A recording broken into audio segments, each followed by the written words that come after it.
شخص نے چڑیا پکڑنے کے لیے جال بچھایا۔ اتفاق سے ایک چڑیا اس میں پھنس گئی اور شکاری نے اسے پکڑ لیا۔ چڑیا نے اس سے کہا، اے انسان، تم نے کئی ہرن، بکرے اور مرغ وغیرہ کھائے ہوں گے، ان چیزوں کے مقابلے میں میری کیا حقیقت؟ ذرا سا گوشت میرے جسم میں ہے، اس سے تمہارا کیا بنے گا؟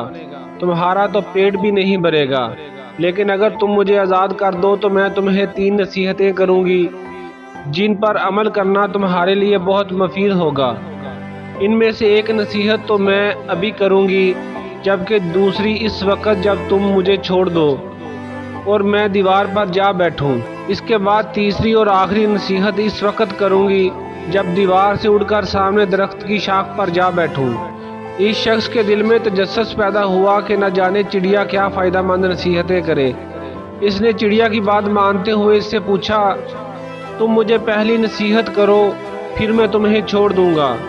چنانچہ چڑیا نے کہا، میری پہلی نصیحت یہ ہے کہ جو بات کبھی نہیں ہو سکتی اس کا یقین کبھی مت کرنا۔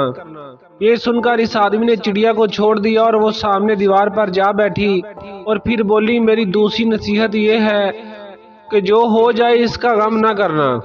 اور پھر کہنے لگی، اے بھلے مانس، تم نے مجھے چھوڑ کر بہت بڑی غلطی کی، کیونکہ میرے پیٹ میں پاؤ بھر کا انتہائی نایاب پتھر ہے۔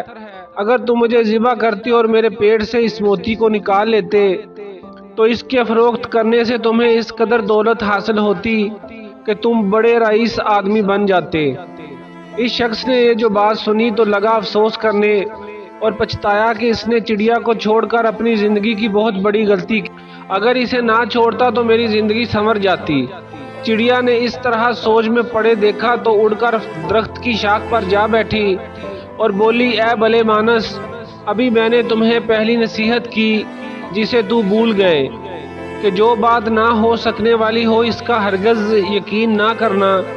لیکن تم نے میری اس بات کا اعتبار کر لیا کہ میں چٹان پر وزن رکھنے والی چڑیا اپنے پیٹ میں پاؤ وزن کا موتی رکھتی ہوں۔ کیا یہ ممکن ہے؟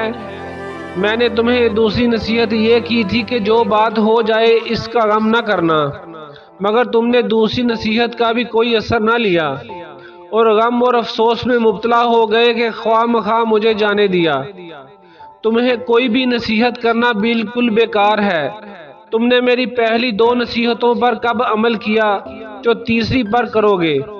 تم نصیحت کے قابل ہی نہیں۔ یہ کہتے ہوئے چڑیا پھر سے اڑی اور ہوا میں پرواز کر گئی۔ وہ شخص وہیں کھڑا چڑیا کی باتوں پر غور و فکر کرتے ہوئے سوچوں میں کھو گیا۔